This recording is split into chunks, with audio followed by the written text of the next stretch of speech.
All right, here we go. And both runners started. All right, cool. So hello, everyone. Welcome to The Legend of Zelda Link's Awakening DX 2017 any percent. No save and quit, no wrong warp, no out of bounds, no squoob, as we like to call it. Speedrun tournament. This is Group G, Round 3, Match 5.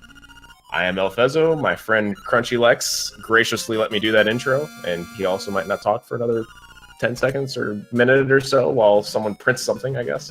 So on the left here, we have Finalflame83, a newer runner, current PB of 1 hour, 17 minutes, 51 seconds. And on the right, we have Cransoon, I believe kind of an old school runner. His PB on the leaderboards is currently sitting at 57 minutes and 3 seconds. So pretty big gap between these runners, but we'll have to just kind of see how this plays out. As I always like to say, these newer runners will kind of always expecting a PB from the newer runners, let's say. So I wouldn't be I wouldn't be shocked if we saw a PB from Final Flame. Now it looks like Cransoon got the damage boost quick sword there. Final Flame missing it, but no big time loss on his end, really. Yeah, it's a minor difference. I like to jokingly refer to the one Cransoon got as the quick sword, while one Final Flame got as just quick sword. So are we printer free on your end? Yep, we're good to go. And your intro was every bit as magnificent as I hoped. I took it slow, you know. I didn't want to embarrass myself. So now, of course, both runners going up to get the Dungeon 1 key from the forest. Yeah, and you're also going to notice a couple of things. You're going to notice that both runners are going to be hugging walls really closely. In some cases, looks like they're kind of walking on them. That's a minor movement thing called wall clipping you're going to be seeing throughout the run, where if you pretty much push against a corner, Link will be clipped into the wall anywhere between 1 to 3 pixels, which aside from letting you optimize movement in small ways, also lets you do some really weird things inside dungeons and in other spots, which you'll be seeing a lot of as the run continues. So you might have missed it, but I think Final Flame picked up a safety heart there because we have a damage boost coming up, kind of a sequence break, Moblin skip. So it looks like he's playing it very safe. 3 hearts. You do have to take half a heart of damage. Usually not dangerous. He actually just picked up another heart, but falling in the pit there. I'm sure he's not happy about that.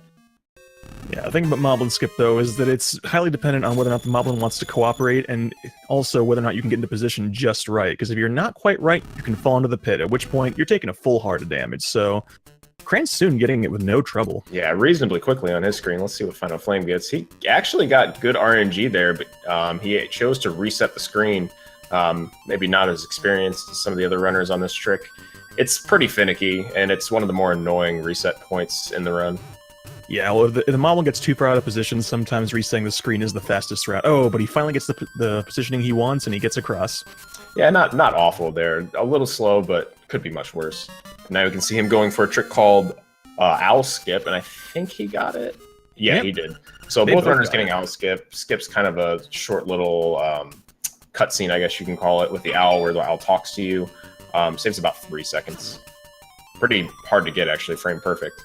Ooh, Final Flame has got to be careful, though. He's at half a heart, and while you might think there's not much that can kill you, we have seen runners die to the dog in the village, because unlike chickens in Zelda, if you hit the dog by accident while you're pushing through a bush, it'll attack you directly, and it does have a heart of damage, so... But now we're seeing both of them go to get the magic powder in the trendy game, because since they didn't do the long quest to get the magic powder from the mushroom, because Moblin Skip is faster, we're just taking a little bit of a gambling break here to pick it up at the trendy game. It looks like both runners get it first try.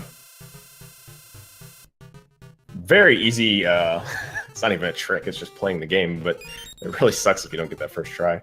You can see over on Cransoon's screen, stealing the shovel. Now he's going to buy a couple sets of bombs and also steal the bow. We'll see the same from Final Flame in a second.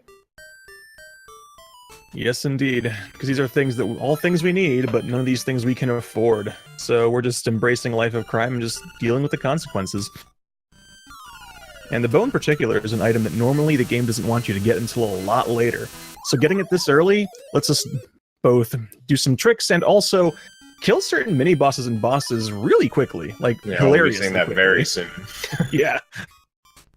And possibly missing it if you look away for about a second. Oh, most definitely. But we're already seeing Cransoon on his way down to Dungeon 1. Final Flame behind, because he had a little bit of trouble with Moblin Skip. And also, you may have noticed early on, those little movement tricks I was talking about, the clipping into the wall and just cleaner movement can add up over the course of a run. So that's generally one of the biggest differences you'll see between an experienced runner and a new runner. Yeah, I always say that this run is so dense. That's how I put it. There's so much movement tricks. There's so many tricks tightly packed. There's always something going on. So yeah, those movement tricks add up to a lot over the course of an hour. It's true. So Final Flame unlocking the dungeon from the side of the keyhole, because there's only, I believe, as you pointed out to me last time, there's only one keyhole that we put the key in from the correct side in this game. That's right. Yet another thing wall clipping lets you do with the extremely well-designed keyholes on Koholint Island.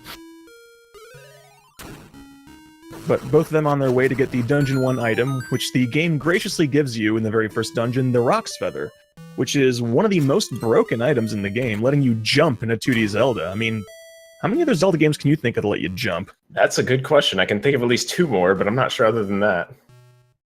Yeah. Shout out to the season games and the runners. Yep, Oracle Ages, Oracle of Seasons. Good stuff. But one other thing you're going to be noticing both runners do is they're going to be killing certain enemies and avoiding certain other enemies. There's a reason for that. Because in this game, you want to be keeping track of your kill count, because getting 30 enemies without dying or saving and quitting causes a certain something to drop, which we're not going to be seeing just yet, because they actually are routing so that they get that 30th kill in Dungeon 2. So keep your eyes peeled for that. We'll talk about that when we get there. In the meantime, if you might have been paying attention on Cransoon's screen, you might have been seeing what's called a super jump. There's another one there, and there's going to be another one right on this next screen right here. That is another trick that wall clipping, as Crunchy was pointing out, allows us to do. Allows us to sequence break, basically jumping when you're clipped into a wall that is a ledge as well. Kind of sounds weird. Allows you to trick the game into thinking you're higher up, kind of in the Z-axis, than you really are, and allows you to jump over things you really shouldn't be able to jump over, and allows you to sequence break. So you can see here, Final Flame jumping around that key block, and then he's going to jump over these blocks, saving him a couple screen transitions. We'll be seeing a lot more of those as well. Oh yes, super jumps are extremely common throughout this run, but one interesting thing about them is they only work in dungeons. You can't do them outside of dungeons. At least that we've been able to figure out. If you do know a way of doing super jumps outside of dungeons, please let us know. But now it's time for Moldor, who some of you might remember from Tower of Hera and Link to the Past. He's no less annoying here, but only takes 4 sword slashes, thankfully. Yeah, and both runners getting it reasonably well, not falling into the pit and picking up the D1 instrument. We do still get all the instruments in this run. All of the final dungeon items, I guess you can call them. Yep, because remember, this is no save and quit, no wrong mark, no out of bounds. So we have to go to all the dungeons, get all the instruments, and enter the Windfish's egg, more or less the way nature intended. So you can see, well, you will see here, Cransoon picking up some what seem like arbitrary kills, and that's for the special thing that Crunchy was mentioning earlier, Piece of Power. Having a little bit of trouble with the moblins there. So how much did we explain already? Nothing? Not at all. So Piece of Power is a power-up, as you might have guessed, that drops every 30 kills until you complete D5, I believe, and then it's 35 kills. It gives you... Is it D5 or D6? It's actually when you complete the first row of hearts. Oh, okay. So actually, yeah. You don't have to do the dungeons in order, and we kind of don't, but we kind of do. We'll talk about that later, too. No! So Cransoon actually picking up the other power-up there, Eggcorn, which actually halves all the damage you take until you take 3 hits from enemies. We never use that in the run. If you pick it up, it's just a minor time loss at best. For him, it was just a minor time loss. He didn't want to pick it up, but it's not really going to hurt him too much. Yeah, because thankfully when you enter a dungeon, it gets rid of a piece of power or a Guardian Acorn you have, which is exactly what he wants. If he wanted to get Piece of Power in this area he was now, and he picked up that Acorn, he wouldn't be able to do so until he lost Acorn, which is more significant time loss. Yeah, because the unfortunate thing about the Acorn is, if the Acorn takes 12 enemy kills without taking a hit, and if they happen to overlap with Piece of Power, it drops first and the piece of power gets pushed to the next enemy you kill. And also, like Elfezo said, if you have Guardian Acorn active, a piece of power won't drop at all. So the Acorn is something that you kind of try to avoid as much as possible. So why is Piece of Power so important? Crunchy, why is Piece of Power so important? Why is Piece of Power so important? Because Piece of Power is, bar none, one of the best power-ups in any Zelda game, because here's what it does. It does several things. You do twice as much damage, you knock back enemies, and you move faster. And in fact, Cransoon is about to show us because he got it exactly in the room he wants to get it in. You'll notice the Link is moving faster, and you'll see that enemies just die that would take normally a spin attack, just drop in a single sword slash. It's extremely useful, and we route for it for multiple dungeons, in fact. And one thing we forgot to mention, because we were talking so much about Piece of Power, is kind of what Finalflame is really angry about right now. Finalflame, no. Both runners picked up our companion for the run, Bow Wow. Bow Wow is a chain chomp, kind of. He's Well, he's really a dog, but about? yeah, I mean, you could call him a chain chomp. He eats enemies. You can't control what enemies he eats, and you can't control when he eats them, to an extent.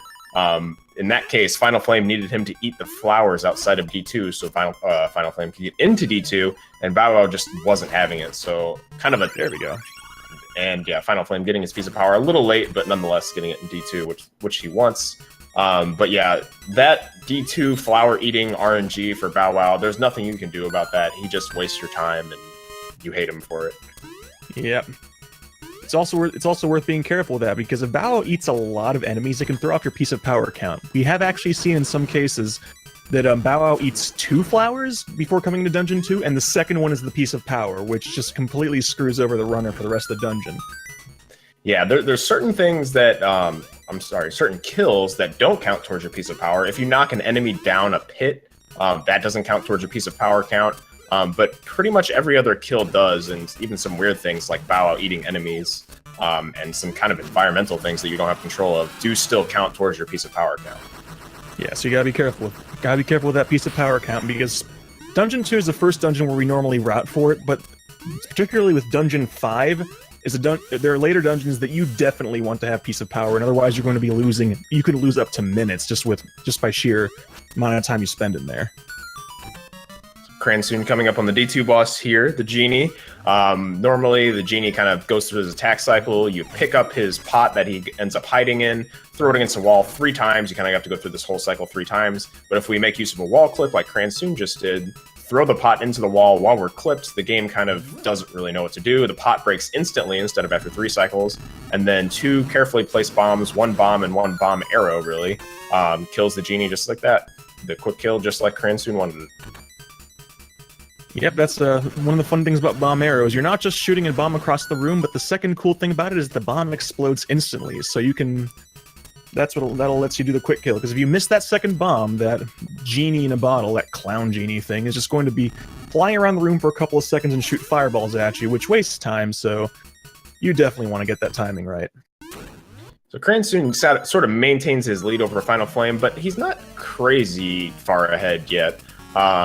He's got a significant lead, and Finalflame kind of had some bad luck with Bow Wow earlier, but still within the realm of possibility for Finalflame to catch up, certainly.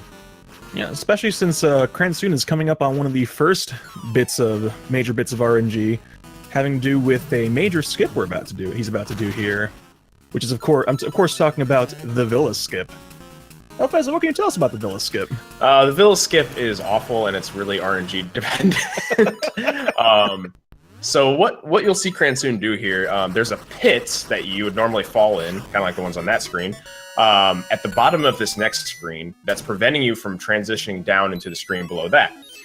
However, if Cransoon gets to the bottom of that pit and the bottom of the screen as well, and pauses on the same frame that Link falls down the pit, and then unpauses and holds down, he can actually screen transition where he's not supposed to, and get thrown down into this maze that you're normally not supposed to go into until you do this huge side quest and get 5 golden leaves and yada yada.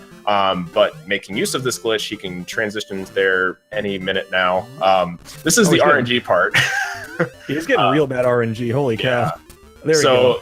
It's actually based on a global frame rule that determines when Link can fall down a pit, and you have no indication of what that frame rule is at any given time, or anything. It's actually possible, it's my understanding, to get infinite pause buffers on that trick, but normally you see it kind of before 5. I think 5 is actually pretty bad. He got like 7 or 8 there. I wasn't counting. I think he used double digits. Yeah, that might have been. He used the same trick to exit the maze as well, and he picked up the Dungeon 3 key kind of out of sequence there. And you'll see Final Flame do the same here. Hopefully Final Flame can get some better RNG, maybe kind of start getting back some time over Cransoon. He got at least 15, really? Wow. Well, it's an important, good time to mention this, actually. You saw Cransoon pause to change items right as he came into Dungeon 3. That's not just because he needed to change items. We actually do it there on purpose, because pulling up the menu screen right as you enter a dungeon skips the dialogue box that normally pops up to introduce the dungeon. In fact, dialogue skipping is something we'll do a few times. You'll also see whenever you open a chest, we'll be pulling up the save and quit screen. It's no save and quit, but that does not mean we can't use that menu to skip boxes, because even in Japanese version where there's fewer dialogue boxes, skipping them is something we want to do as much as possible. And I think Final Flame got really awful RNG there too. I'm sure that was double digits. I wasn't counting either, but that was a ton of pauses on his end, so bad RNG on both ends. Yeah. Oh, Cransoon getting Piece of Power in Dungeon 3 exactly where he wants it, just in time for Dodongo skip. Just like that. Super jumping off that wall and spin attacking to bounce off the Dodongo worm to get over the brick wall. This is actually one of the earliest of the big soft lock spots, because Piece of Power makes it so it almost never happens, but especially if you're doing it without Piece of Power, that wall clip there, that super jump, can sometimes land you in the middle of that block, and you get stuck there and can't get out. You have no choice but to save and quit at that point. And we do have provisions for that. We do have provisions for that in the rule set. If you happen to soft lock like that in a dungeon, you can save and quit, but the runners have to return to this room before they can continue the dungeon. I would say that that's probably the most likely chance of a soft lock we'll probably see. There's another big trick coming up after Dungeon 3 that's soft lockable, but I think most people have a good setup for it. That super jump is a little scary, though. It can kind of be easy to mess up. Cransoon gets through without any soft locks, though, thankfully. We'll see if Final Flame can do the same.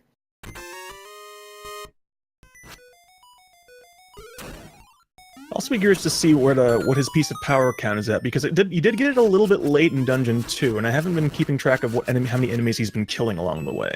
He did just kill those Stalfos right there, which I normally don't kill. I don't know how many people kill that on their route, so maybe he's making up for it. I'm not sure. Oh, Cransoon! His health is a little bit low with these eyeballs. He better be careful. Okay, he gets him. I mean, he lost his Piece of Power, so normally on that quick kill on that boss, you're supposed to have Piece of Power, and it makes that quick kill on the Vitreous boss a little easier, but he lost it, so he had to go for Spin Slash. It's kind of the more intended way to kill that boss, I would say. I think Final Flame is on path for, there it is, Piece of Power, he gets it. That's right where he wanted it, yep. So let's see how he does with the Dodongo skip here. Oh, missing it, but he gets to try again. You just go back down and go right back in, you get another free try. It's not a huge time loss, and he gets it no problem. No problem. But his health is a little bit low. He's stopping to pick up these hearts, having a little bit of trouble with that. Yeah, there's not too much danger in this dungeon, I would say, but picking up those hearts is certainly a smart move. Especially with this this little tricky super jump here, not super jump, just a boots jump rather. Kind of menu, and then out of the menu, kind of buffer your jump. It's a little tricky. You can fall down that pit, of course, damaging Link. Yep, health becomes less of a problem later on, but at this point, still, if you're playing sloppy, it's very easy to still get yourself killed if you're not careful. So Cransoon heading over to that trick I kind of mentioned earlier, that soft lockable walrus skip. Crunchy, I'll be mean to you and make you explain bomb triggers. Mean? Oh, I live for this. Remember how I mentioned that the Rock's Feather is one of the most broken items in the game? Well, that's because the most broken item in the game is the simple bomb. Because if you drop 2 bombs within 4 frames of each other, like Cransoon just did by using screen transitions, the game gets extremely confused and will play events on the screen you're on. So in this case, the game wants you to go get Marin, share a moment with her, and then bring her back here so that she can sing to awaken this walrus. Instead, we drop 2 bombs within 4 frames, doing a bomb trigger, and the game says, oh no, and triggers the event. So you could actually, if you were actually listening to Cransoon's audio there, you would hear Marin singing, but she's not there. It's just bombs, because bombs are broken. And we will be abusing this throughout the run. Final Flame really low on hearts there for that boss fight, but he got through it. That made me a little nervous. Yeah, as I mentioned earlier, that trick that Cransoon just did, Walrus Skip, is soft lockable, but there are very consistent setups for it. It's not too dangerous because everyone kind of has practiced them and is pretty solid on them, so no soft lock for Cransoon. As you might have heard Crunchy say, the game gets confused, and you might say, well, what's the actual reason that happens in the game? We don't know. I don't think anyone has an idea of what happens. I get the feeling it's something about memory addresses being overwritten because the game is not expecting you to have 2 bombs on the screen at the same time, but I couldn't tell you with absolute certainty. Yeah, I agree. I think that's what it smells like, but we don't know for sure. All we know is that we abuse bomb triggers throughout the run, and that's just the first and one of the biggest examples of it right there. Yeah, as Crunchy kind of mentioned, you normally have to get Marin, and that's a huge side quest to go get her, go back to the town, go back to the beach. We can skip all of that, and we can skip getting the Ocarina as well, which neither runner is going to pick up during the run, at least I don't think. And we can do several other bomb triggers to kind of get around the fact that we don't have the Ocarina. Yeah, it's a necessary item, but we're just going to completely disregard it because, as it turns out, would you believe Link is the world's best bomb player? He can make that thing make it do beautiful music. As Cravone always says, you might think mayonnaise is an instrument, but in this game, bombs are an instrument. They most certainly are the best instrument, the most broken of instruments. In fact, now with Final Flame, since we're using his audio, you can hear the sweet music of the bombs. And he actually got walrus sounds too. That doesn't always happen with the bomb trigger. Sometimes the audio gets a little messed up, but he got walrus sounds, which is usually a good omen. Yeah, but it's a little bit tricky because depending on your subpixels, you have to hold different directional inputs after that dialogue box pops up. Because you do the wrong one, well, you're stuck. Much in the same reason that Final Flame right now has to go into this cavern. Right now, you can't tell. He can't use any of his buttons except the D-pad. So if you mess up that walrus skip, you can't even save and quit. You have to actually power cycle your console since you can't get to a doorway. Yeah, the reset point for their buttons is entering that little sub area there that Final Flame just went into and came back out of. That allows him to get back into his menu, get back to his items. Cransoon, I didn't see if Cransoon got obstacle skip. Someone in chat help me out here. Obstacle skip is a half-second saving trick that if you mess up, loses like 2 or 3 seconds. But everyone does it, and we do it, and it's available twice in the run. So Cransoon just unlocked D4. Now he's in D4. Crunchy, why do we only do D4 in one half and then the other half later? Because that's what Cransoon's going to do, right? Well, that's an excellent question, Alfezo. That's because, as it turns out, this game is checking for there's a certain side quest that this game is checking for 2 things. 1, has the player finished D4? 2, does the player have the level 2 power bracelet? If they have finished D4 but don't have that power bracelet, then you make a ghosty friend. And this little ghosty friend wants you to take him all over the island, and while he's following you, you can't go into dungeons. Which is terrible. That wastes a lot of time, minutes in fact. So, we're just going to go into D4, get the dungeon item, which is the flippers, an incredibly useful item. Then we're going to go down and do D5 and 6, because D6, guess what the dungeon item is? Level 2 power bracelet. And then after that, we'll come back. So Cransoon on one of the recurring mini-bosses, actually maybe the only recurring mini-boss, Cue Ball. Really easy. Just stand in place, spin slashes. We'll see him again in Dungeon 8. And as Crunchy pointed out, after this next screen transition, he's going to open the chest, get the flippers so we can go to D5, and then he's going to get out of here. And we're going to do D4 later because we want to skip that side quest. That side quest takes forever. We would have to go all the way down to the beach, I believe. Pretty close, yeah. That would take forever. So skipping it. Oh, I just remembered. There is another mini-boss that recurs. The D2 mini-boss, whose name I can never remember, the Cyclops dude. He shows up in Hinox. Yes, Yeah. Hinox. We don't fight him, although we see him a second time. Yeah, we see him for about 2 seconds in D7. Hi, Hinox. Bye, Hinox. But yeah, Cransoon taking the teleporter to head close to Dungeon 5, the Catfish's Maw, and you may have also noticed he hasn't seen Piece of Power in a while, and that's because Dungeon 5, if there's only one piece of power you get in this game, you want it to be the Dungeon 5 piece of power. Yeah, Dungeon 5 Piece of Power saves anywhere from 20 to 30 seconds, depending on your movement and route through D5. It's really costly to miss it, and it's not always under your control. Sometimes Bow Wow can just troll you, and you just don't get it. So both runners are going to be looking for that. We'll have to see if Cransoon gets it where he wants it. Yeah, there's a reason for that, because Dungeon 5 is actually the longest dungeon. There's no particular. We shorten it by getting the dungeon key early, the boss key early, which is actually made easier by Piece of Power. But this dungeon is long no matter what, just because, well, there's a lot of ground to cover, and B, the mini boss gimmick.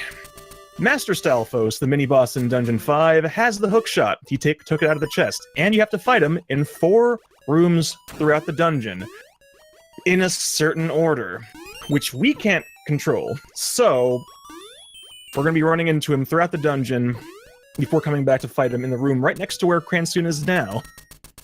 Yeah, that results in a lot of backtracking, a lot of running around, so it's very valuable to have Piece of Power here. Absolutely. And Cransoon getting it right where he wanted it in the, I think as, who called it that? Because I liked it. I think it was Hakua called this the party room, where you have to kill all those enemies. Certainly feels like a party. And then Cransoon coming up on the first iteration of this recurring mini-boss. So 2 bomb arrows, I believe, is what he'll probably do here. 2 bomb arrows, drop a bomb.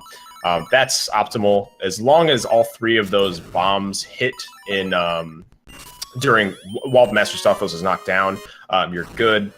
First and fourth phase, I don't know if Crunchy mentioned this, it takes 3 bomb hits. Second and third phase takes 2. So you might see on the second and third phase the runners kind of sitting around. They are doing it optimally as long as they get it in 1 cycle after the spin slash. We'll see that right here. Yeah, and the more astute among you might be wondering, why don't you just use bomb arrows to hit it more than 2 times during the second and third phases?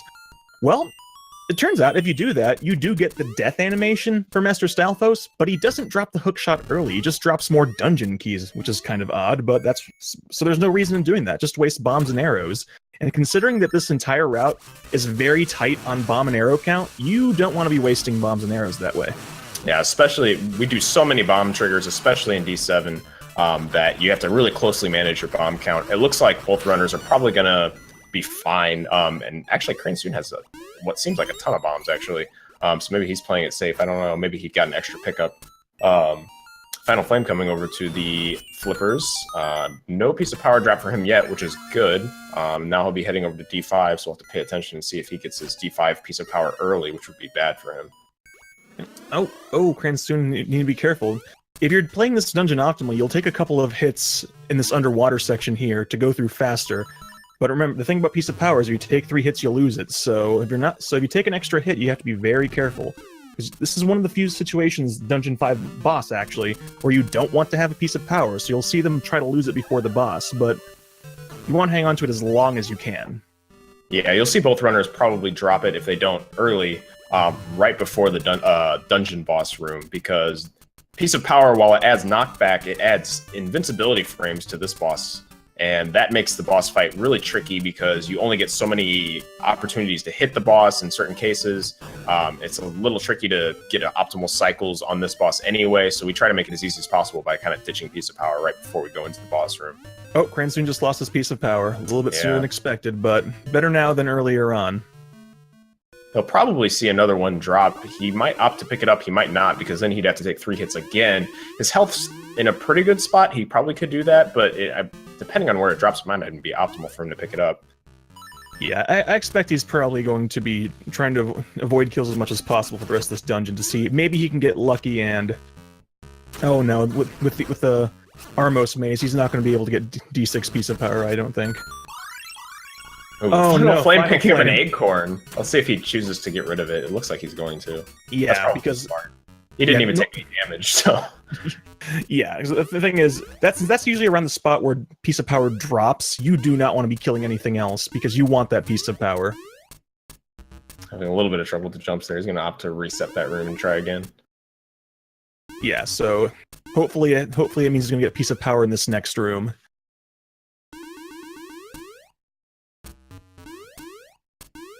Having a little bit of trouble, not waiting long enough on that first wait. These people, some people call them 2D rooms, even the whole game is 2D. The movement's a little different in them, and Actually, if you do have Piece of Power, which he doesn't in this case, but if you do have Piece of Power, it doesn't even count. There he goes. Oh, he jumped off the last one. You can actually make the jump from the second to last platform there. I'm not sure if he knows that. He tried several times, but he wasn't quite waiting on the first wait long enough, so he didn't have quite the height. Oh my goodness, he didn't get Piece of Power, so I think his count might be off. Yeah, it's possible for Piece of Power to drop on Cue Ball, the Dungeon 4 mini-boss, if you have way too many kills. And in that case, mini-bosses always drop fairies, and in that case, the fairy actually overrides the Piece of Power, and you don't even see it. So, ooh, that'd be really unfortunate if that were the case for him. Oh goodness, Cransoon is on Wall Snake. We haven't talked about it at all. So this boss takes 8 hits with your sword. There's 4 holes for him to pop out of. You have to pull him out of whatever hole he pops out of with the hook shot, and then get optimally 4 or sometimes 5 or 6, depending on if you do some really fancy strats. It looks like Cransoon actually did. It's kind of tricky because the tail's in the middle, kind of trying to knock you and damage you. There is a setup to get a 2-cycle. Cransoon, I think did he miss a cycle in the middle maybe? I think he got a 3-cycle. I wasn't looking closely enough. But getting through the boss reasonably fast, nonetheless. Finalflame having a little bit of trouble with Master Stalfos there the first cycle. Yeah, the bomb timing can be a little bit tricky sometimes. I mean, it's one of those things where once you figure out the audio cues, it's usually pretty consistent. But if you're off by a little bit, then you're gonna have to. He's gonna jump around once or twice, and then you just have to deal with it.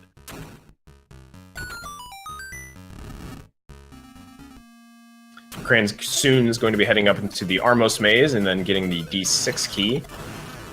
Armos Maze is probably one of the more dangerous as far as dying places in the run.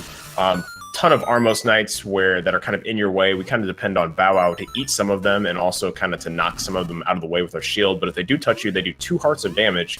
Now, Cransoon only has 7 hearts, which is a lot, but not a ton.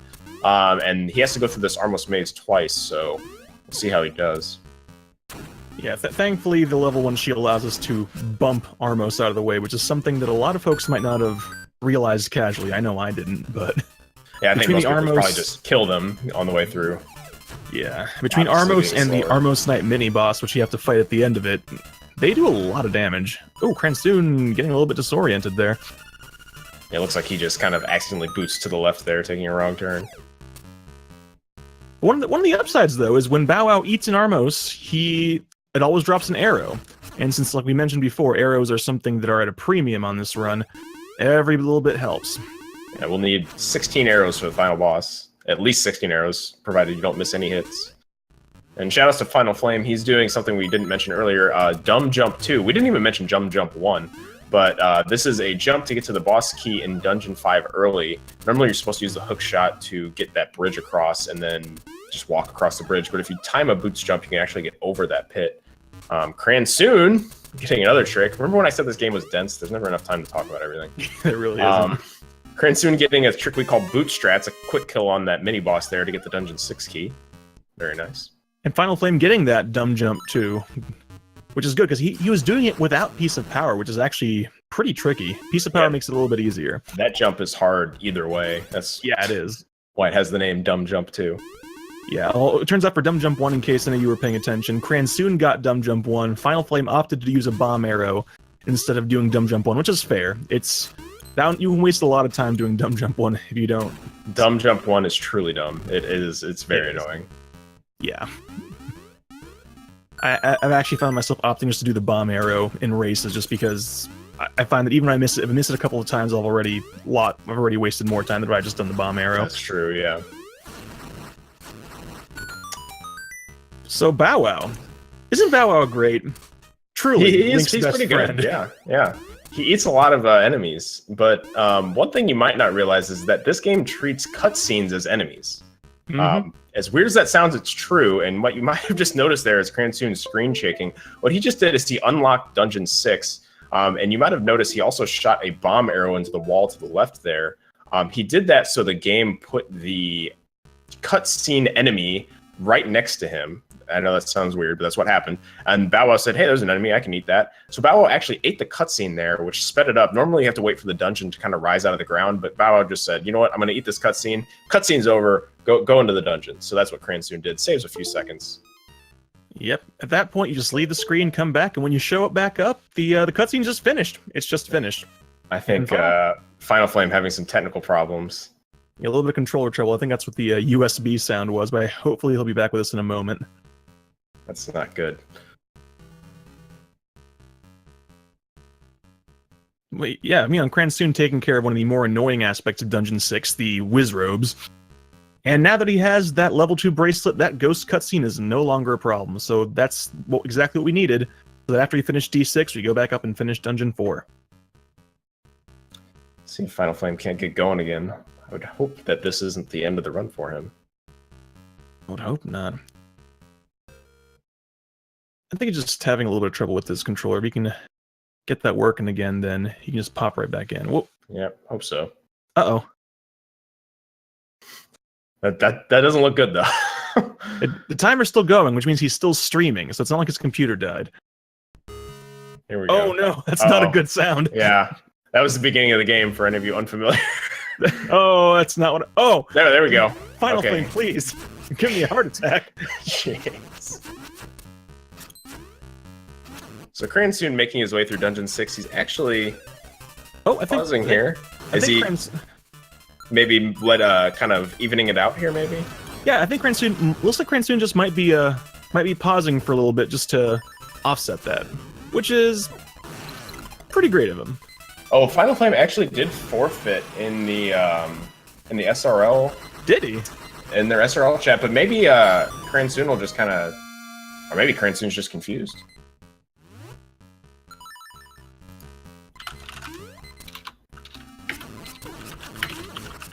Oh, okay. I think he's saying he forfeited because in order to come back, he had to save state. Oh, okay, and which is against the tournament rules. So either Cavone is okay. Either Cavone, give me a break. Cransoon is either being a good sport and letting Final Flame catch up and also taking some time loss, or he just didn't know what was going on. We'll opt for him being a nice guy. Final Flame stopping again. Oh god. Okay, so I guess Final Flame is going to play on even though he is officially forfeited, and he's told Cransoon to keep playing, so Cransoon is going to finish his run. I think that's for the best. Yeah. Normally, if one person forfeits, the other person still finishes the run, because that's just to have an official time for scorekeeping. So oh, go ahead. No, I was about to say, you go. Talk about what Cransoon is doing. Cransoon is doing a super jump here, a pretty tight lineup on the super jump. This actually has a chance to soft block, but he gets the lineup. The lineup's pretty consistent, but you can miss it in soft block there, which would obviously not be what he wants, but he gets it no problem. And Cransoon is coming up on everyone's 3 least favorite letters here. I'm, of course, talking about R, N, and G. That is correct. So, horse heads. Kindly explain horse heads for us, Crunchy. All right, horse heads. So, you see they're on the floor there? You can throw them and they'll land either they'll either land face up or not, and there's nothing you can do about it. You just keep throwing them until they're both land upright, which he got in, it looks like 2 tries? Yeah, that's pretty good. So 1 in 4 chance for them to both land face up, which is the trigger for the door opening. And sometimes you can get really screwed on RNG, get 10th try, 11th try, and just really cuts into your time. So Cransoon getting it reasonably fast. 2nd try, I would never be upset about a 2nd try horse heads. Oh god, no. We've seen some pretty nasty ones. And Cransoon coming up on the D6 boss here. Facade. 5 bombs and the boss is done. It's really easy. And actually, what you can see he's doing here, before the boss fight even really starts and before the boss even talks to you, actually, the hitbox is there. So he just dropped 3 bombs before the fight even started and did 3 bombs worth of damage. Now that's 4, and he's about to get the 5th. Probably the easiest boss in the game. I think unless you're crunchy, because he had problems with it once. Hey, so I heard. No, yes, I went into the boss with half a heart and I died.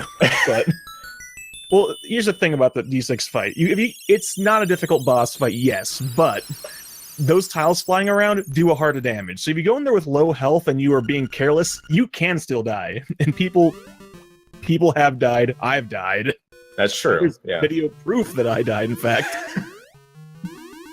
So Final Flame picking up the D5 instrument and Cransoon picking up the D6 instrument. So Cransoon's a whole dungeon ahead now. He's got a pretty significant lead on Final Flame now, I would say.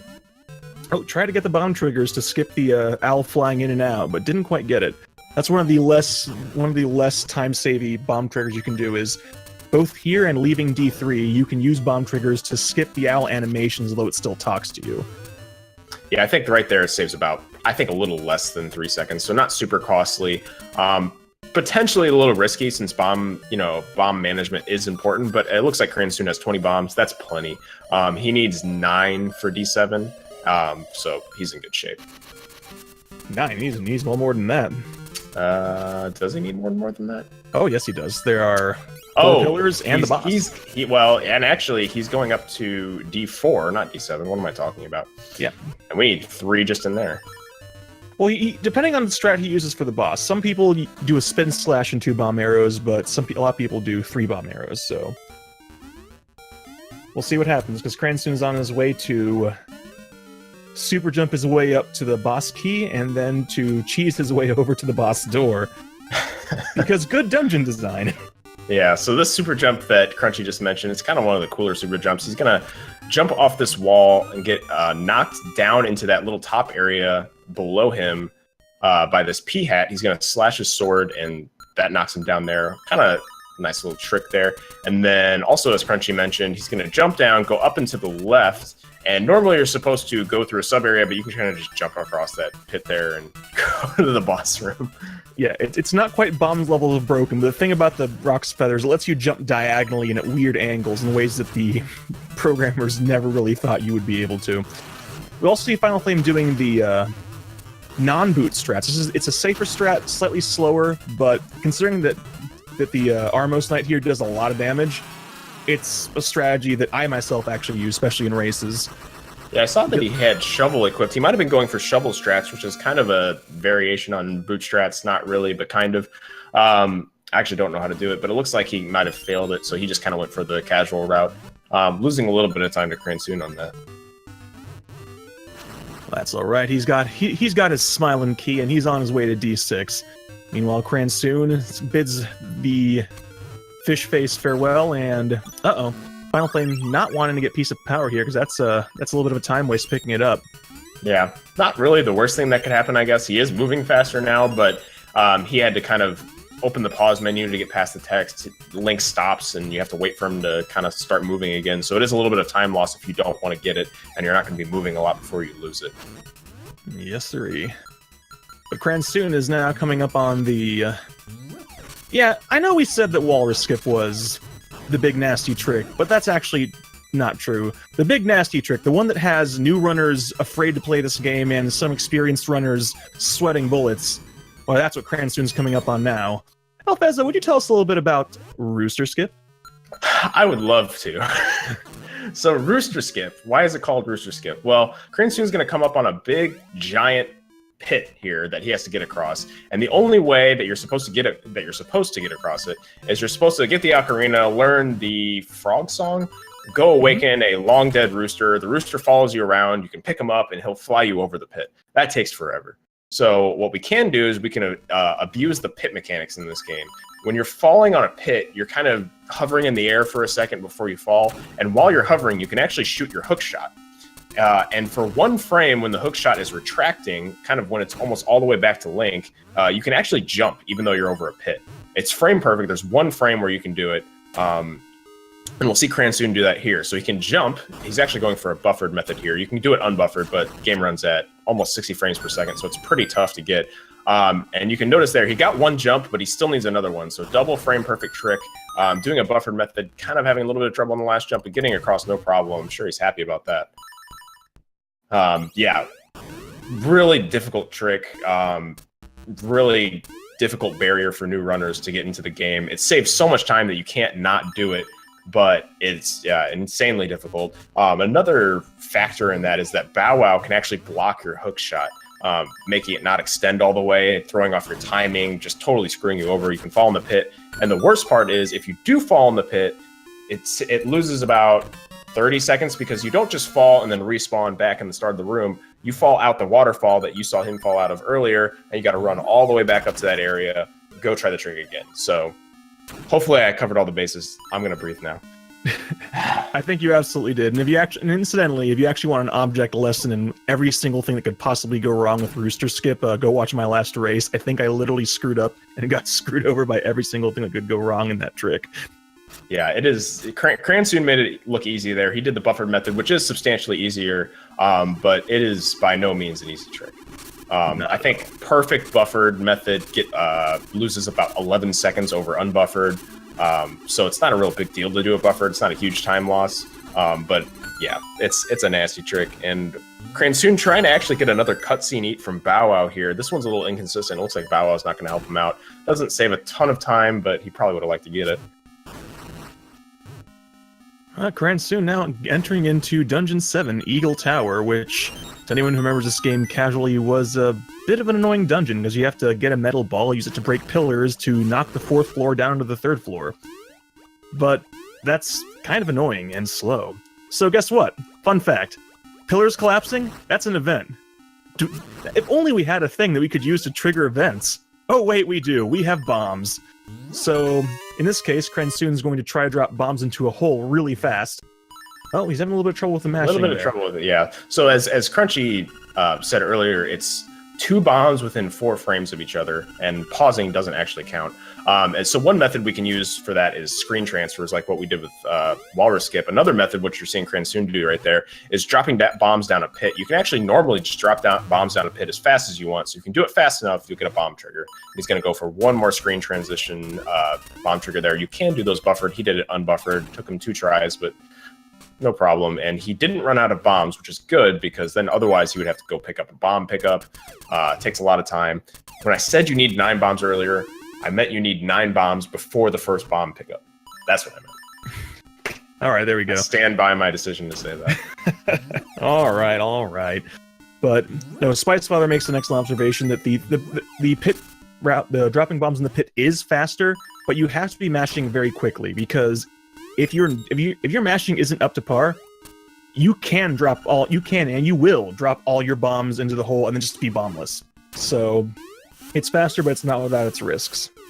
Cransoon getting a super jump there, we call Goomba Surf. He actually super jumped off the wall, did a naked super jump, actually without your sword or without arrows, bounced off the top of a Goomba and got flung up into the boss area. That's an RNG dependent trick. He got it, I think, 2nd try, which is really good. Saves a ton of time. There's actually another boss key skip that we do that we might see Finalflame do, we might not. It's a little slower, more consistent, not RNG dependent. I hate Goomba Surf, but shout out to Cransoon getting a 2nd try. Yeah, great D7 overall by him.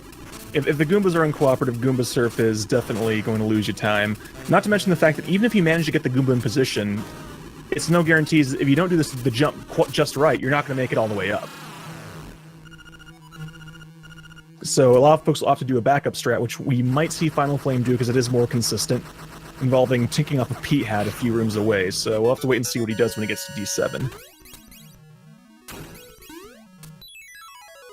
But Cransoon, making short work of D7's, soon going to be on his way to the final dungeon, Turtle Rock.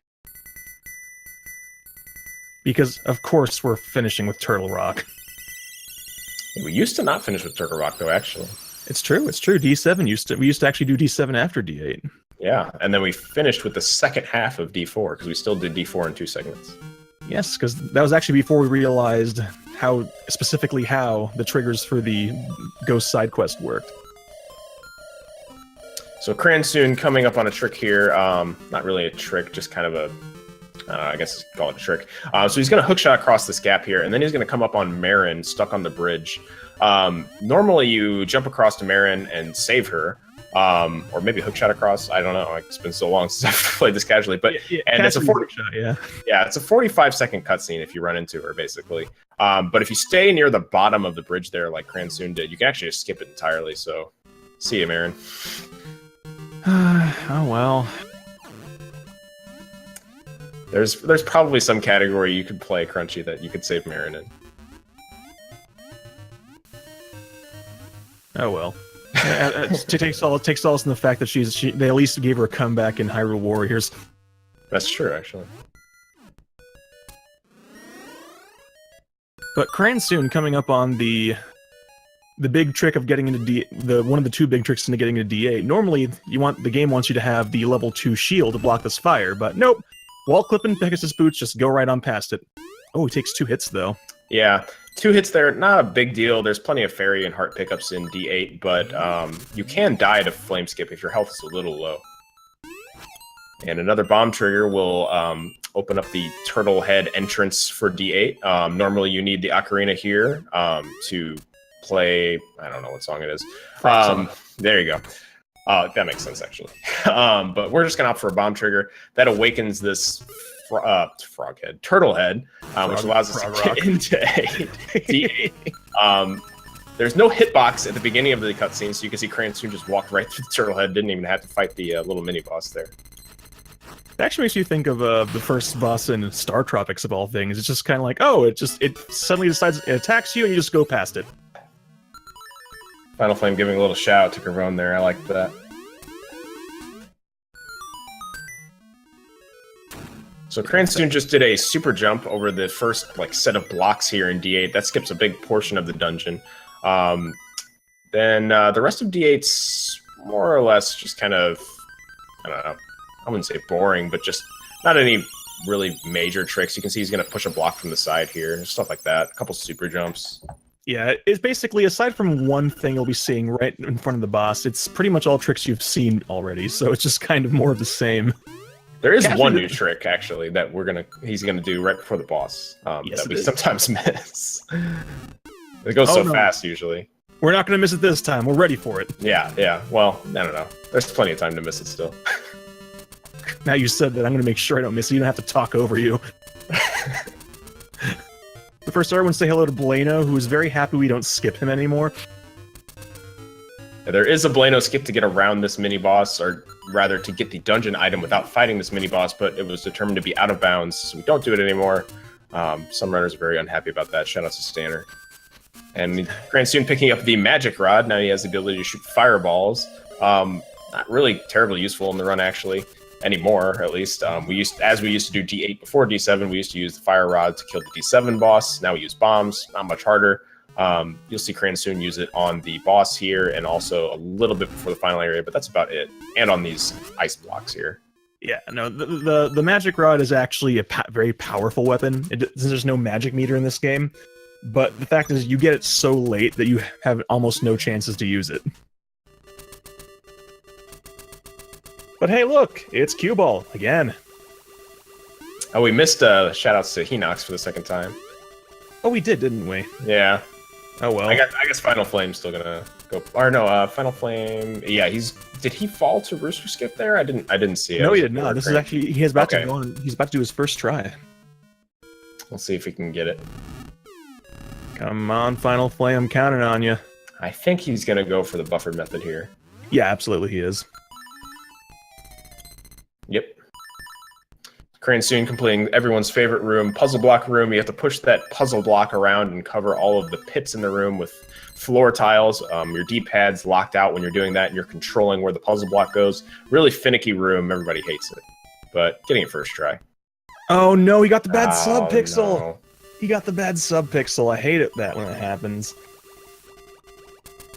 Yeah, like we said, there's a few things that can cause you to screw up the Rooster Skip, even if you do everything right. Bow Wow, you can get a bad sub-pixel, which means you can't actually use the map to buffer into the jump. Or you can just have the global frame rule make it so that you actually fall immediately down the hole instead of having that second to shoot the hook shot. There's not much you can do about it. I'd like to point something out, Crunchy. Look at where Cransoon is right now. Yeah. What did he have to do to get there? Oh my goodness! Wait, he had to do a Jesus jump. He had to do a Jesus jump, didn't he? Yeah, he did. I didn't want you to miss it, so you can talk about it now, or we can talk about it later with Final Flame. We can also talk about the most important trick that Cransoon just got. He got a very brief Wang Boys right there. Final Flame getting it on his second try. Not awful. No, not at all. Especially since the first try was something that was beyond his control. So, well done, Final Flame. Well done. We'll be sure to talk about the Jesus jump when Final Flame does it. And hopefully another Wang as well. Although we're not going to have too much time to talk about what Cransoon's doing because he's already on his way to the Windfish Egg. And that means two things. One, we're going to get our magnificent bomb symphony. And two, we get to talk a little bit about the weirdness that happens inside the egg. Isn't there some... I thought you had to go do some nonsense with a bunch of trade quests and then read a thing in the library. What the heck is Cransoon doing then? I can see why you might think that, Crunchy. However, with the magic of memorization and just knowing things, I guess, normally you have to go through this maze in the egg. You have to get a magnifying glass in which you have to complete a trade quest to get. There's all this stuff you have to do. The magnifying glass allows you to read a book. The book tells you the path through the maze. If you never read that book, if you just don't read it, and you go to the maze solution is always the same. It's normally, you have 4 options, up, down, left, right, and it's, I don't know how many, 7 or something.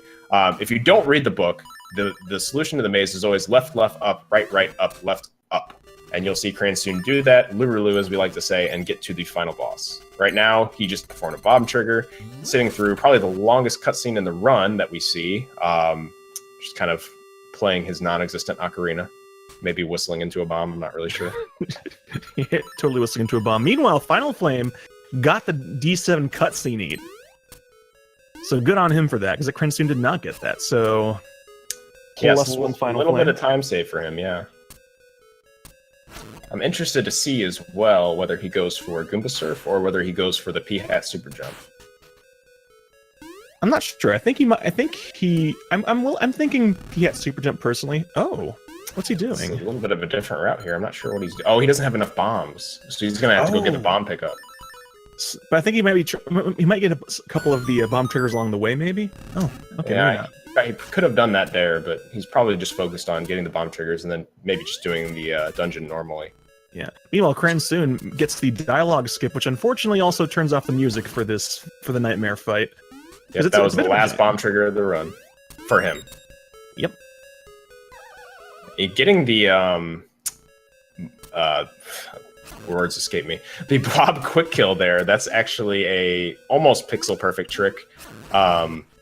Skips the first phase of the boss. Now he's on the Aghanim phase. This is similar to the Link to the Past boss. You need 4 hits on Aghanim to defeat him. The first 2 hits are guaranteed. The second 2 hits are 50-50, either blue ball or good ball. And there's, unlike Link to the Past, there's nothing preventing you from getting infinitely bad RNG. So I think Cransoon has, is that 3 hits? I kind of missed it there. Yep, that was 3, that's 4. I think he got perfect RNG on that phase. He did. He didn't get a single blue ball. And he got the Moldorm quick kill, it looks like. So Cransoon, this is shaping up to be a great nightmare fight for Cransoon. Absolutely. Oh no, it's Nightmare Ganon. What will we do? Probably just kind of poke him with the sword a few times and he'll just go away. Yeah. And the legends say that there's actually a phase after Nightmare Ganon. We never clearly see it. There is a Landmola phase, and there is a Landmola boss, but we don't see really either of them. What are you talking about? I go straight from Ganon to Deathel here. Deathel, of course, being... Unfortunately, this game, we love this game, but Deathel is one of the biggest RNG factors in the game, and it is literally the last thing you do before you got done. So, you can only shoot... You have to hit it 16 times in the eye, and you can only shoot it in the eye when the eye opens. And Cransoon's getting pretty good luck here, actually, but we've seen in this tournament, we've seen stretches of 10 to 20 seconds where it does not open its eye. Yeah, I think against me, Alos had the worst Deathel RNG I've ever seen. I actually had the best Deathel RNG I've ever seen the other day in my race against Gravone. Nothing you can do to make him open his eye. You just kind of have to wait, and it's a huge time waste if he decides to kind of screw you over on RNG. Cransoon kind of getting bad RNG there at the end, but overall not too bad. And Cransoon's about to be finished with the run. Yep. Oh, and speaking of which, don't think I didn't notice, Final Flame did in fact do the P-Hat Super Jump. Okay. So yeah, P-Hat Super Jump, not RNG dependent, unlike Goomba Surf. All right, and congratulations to Cransoon, who finishes with an official SRL time of 58 minutes and 44 seconds. That's a pretty good time. I actually, okay, that isn't a PB for him. I got confused actually, but decent run nonetheless. Oh, absolutely. And Final Flame not stopping despite his earlier troubles. He finishes D7. He's on his way to D8. Okay. Oh, unfortunately for Final Flame, if he hadn't had those technical difficulties, this would be shaping up actually to possibly be a PB for him. Yeah, he's still current PB is 1 hour 17 minutes 51 seconds, so he could probably get under that. But as Crunchy pointed out, he did save and quit earlier. The run's technically invalidated, so that's kind of a bummer. But I'm glad he's continuing. Yeah, no, absolutely. He's been showing a lot of improvement, and that's fantastic. So he also, this is something I don't think we also haven't seen. He actually has another race at 10:30. So yeah, that's true. Actually, and what is that? I guess an hour and a half. He'll be playing again, so another PB opportunity. He'll be nice and warmed up. Absolutely. Now, let's see. I wonder if Cransoon's going to be joining us. He doesn't seem to be popping up yet, but if he is, I'll be sure to grab him and drag him in here immediately. Yep, I think he actually can just hop in here directly if he wants to, so we'll see what he does. Oh, that's right. He does have the power. And he has the power. Finalflame decided to drop in to say hello to the Rooster Guy. Hi, Rooster Guy.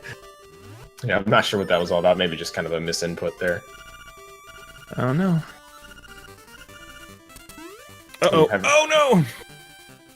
That fall looks really bad, actually. It really does. It looks like it kind of just defies physics. Oh, no, he got the hard jump and he missed the easy one. There he goes. There's a couple of ways to make that jump a little bit easier, but that's the thing. Pegasus jumps in this game, once you get the hang of them, they're not that bad, but they're always a little bit finicky if you're not sure about what direction you should be holding, or if you should be holding a direction at all, because in some cases you shouldn't be. Yeah, it takes a long time to get used to the timing, and the boots actually work a little differently than they do in Link to the Past, where you can actually move around while you're charging your boots, and then once they're done charging, whatever direction you're facing, that's where you go. So you can actually, there's a lot of interesting movement tech because of that, but it does make things like, you know, that kind of trick where you have to hold a directional input after your boots are done charging, makes those a little harder, because if you hold your directional input too early, you might walk off the edge like kind of Finalflame is having trouble with there. Or you might jump too early, you know, stuff like that. Yeah, but no, this version of the Pegasus boots, I actually prefer the Link to the Past version. It gives you a lot more flexibility in your movement, and once you get the hang of it, you're just zooming everywhere. Finalflame getting through Flame Skip, no problem, first try. And on his way to, hopefully... Oh, looks like Bao having none of that like there. So to get this bomb trigger to work, you actually have to kill that moblin that Finalflame just killed there, so that was not an arbitrary kill. Hello. Yo, Cransoon, congratulations. GG on the 5844, especially since you kind of paused there in the middle. Might be acting up again. Oh, you're a little quiet One here, sec. actually.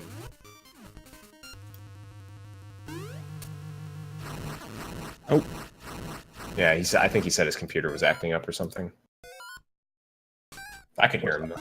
His audio, it might be his audio or something. We'll find. Well, hopefully he'll be able to get that resolved, and we can have some words with him. Until then, Finalflame entering D8. Gonna go for the first, probably naked super jump here. The super jump can be a little tricky because you have to screen transition. It looks like he's gonna opt actually to do it with the sword. No problem there. Yeah, in fact, the only reason we really do naked super jump there is because speaking of routing, you do enemy routing for piece of power, and you also do menu routing, because every time you open up the menu, it costs time, so you try to do it as little as possible. Hello, Cransoon? Hello. I'm having a Discord issue again, where I can only get you out of my speakers, and I cannot get you out of my headphones, so sorry if there's an echo in here. Sounds fine to me. Yeah, sounds fine to me as well. Okay, good. It's the voice, the whatever it is, like the voice activation mode is working well enough. So, Yeah, that sounds good, yeah. So tell us about the run. What went wrong? What went right? Mostly everything I think went right, except for the part where I stopped in the middle of D6 for like a minute. But besides that, I mean, I was actually really happy with that run for the most part. There were definitely some mistakes in the end game. But like that was, especially given the like low number of runs I've been completing lately, that one went really well relative to how most of my runs have been going. Yeah, definitely can't Absolutely. argue with that final boss RNG as well. That went pretty well for you. Yeah, it went well up until Deathel, but you know, that's totally fine. Yeah, definitely did give you a little trouble at the end there. That's what Deathel does. Yeah, exactly.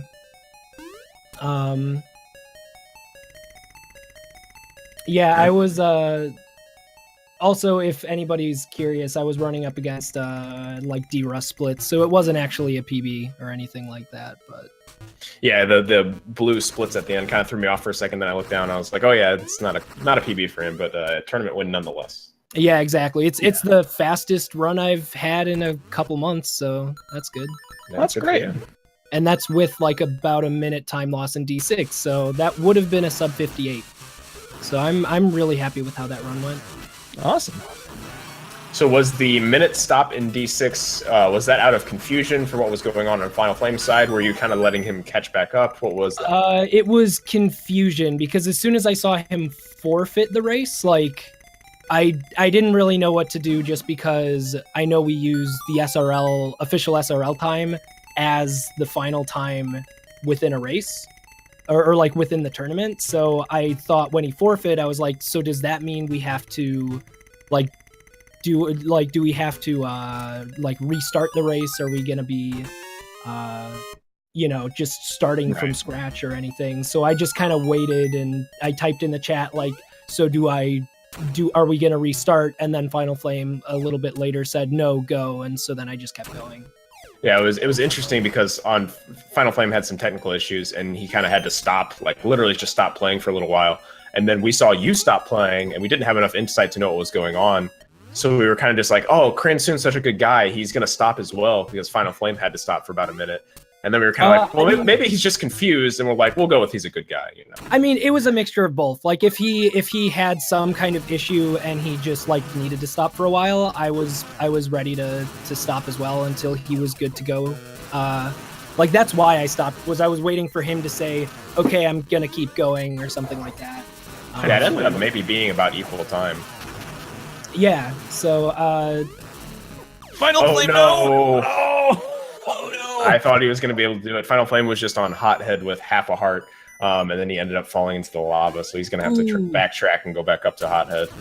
Yeah, I just saw that on Speed Gaming. I've got some extra delay here, but actually, oh wait, I think I still have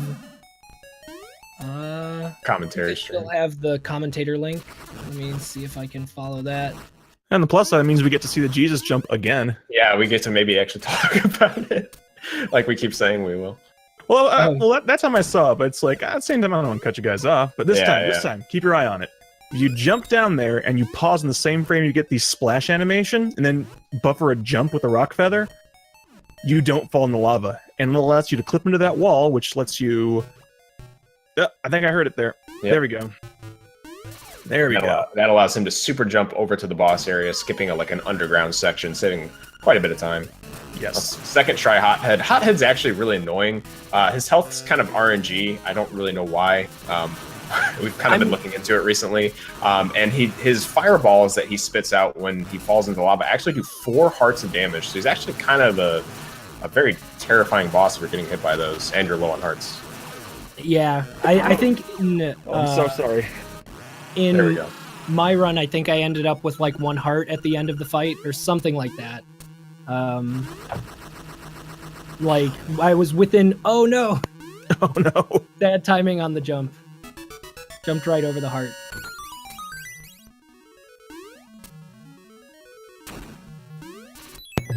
And no Wang boys. So That's disappointing. I was looking away because when I grabbed the instrument, the auto splitter accidentally split 2 splits ahead. So I had to like undo myself from finishing. It said I finished with like a 53. So I wasn't looking at my screen. Did I get Wang? Yeah, you did. You did. Briefly. Okay, cool. Because I looked up and I didn't see Wang on the screen, and I was like, oh no, did I miss Wang? No, you got it. You got it.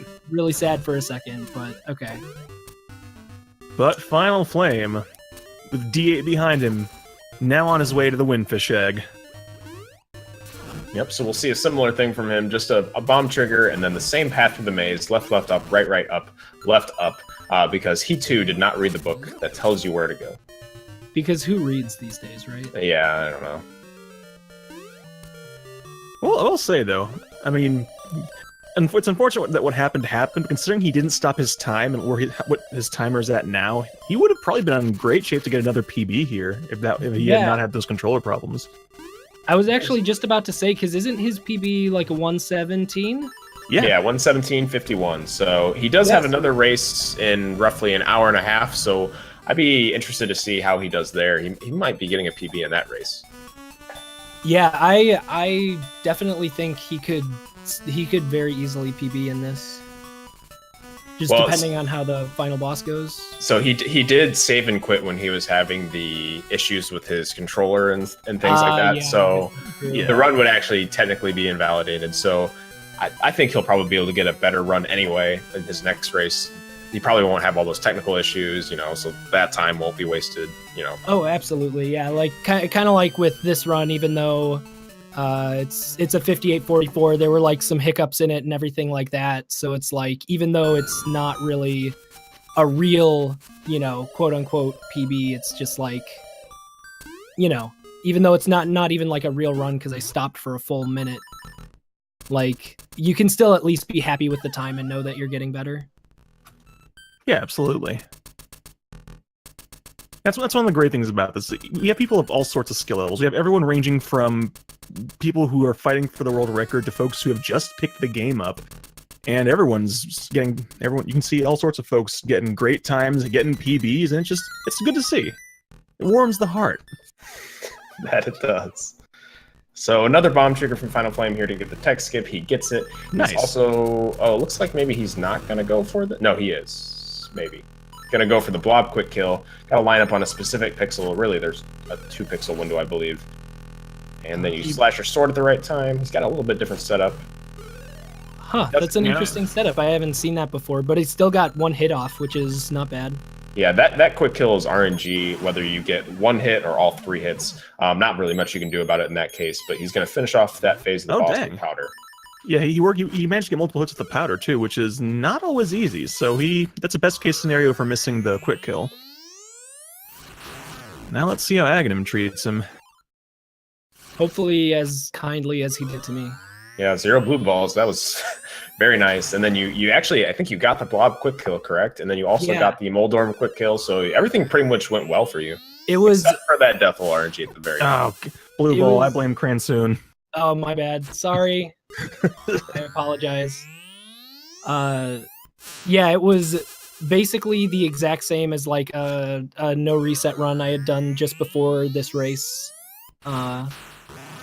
Where like that's literally 2 runs in a row where I got absolutely perfect RNG up until the very final phase, and then it was just not perfect at all. But all right, 2 blue balls, not bad. Let's see how... Oh, he drops Moldorm. Yeah, he drops the Moldorm quick kill. That trick is pretty tight timing. It can be a little tricky, easy to mess up if you're me.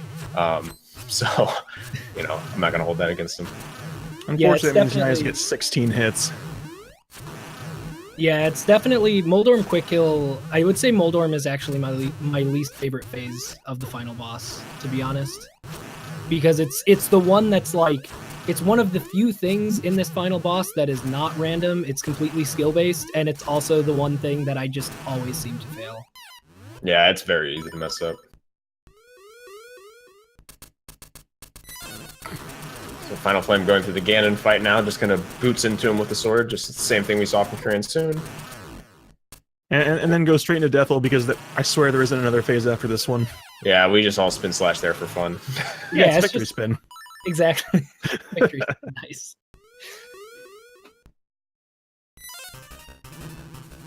And let's see how Deathful treats Final Flame.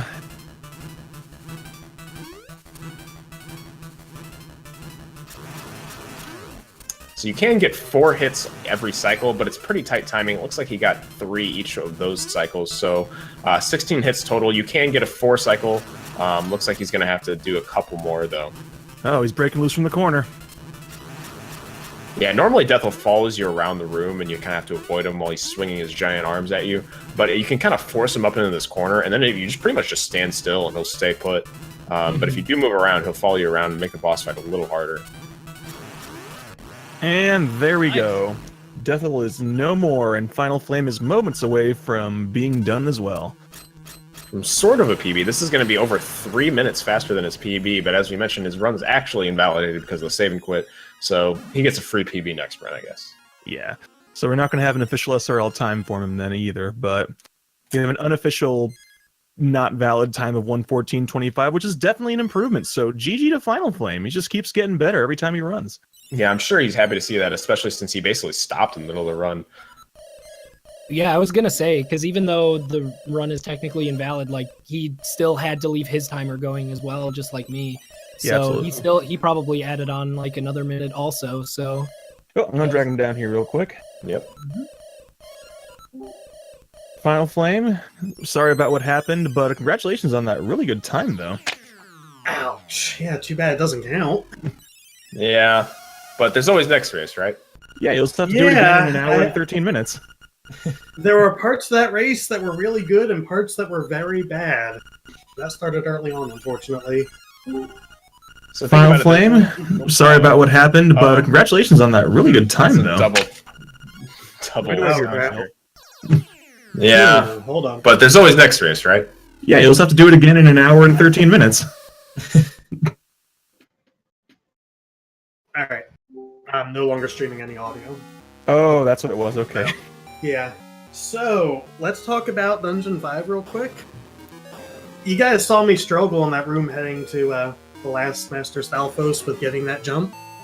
Yeah. And I was wondering, what on earth is going on? I've never struggled with this.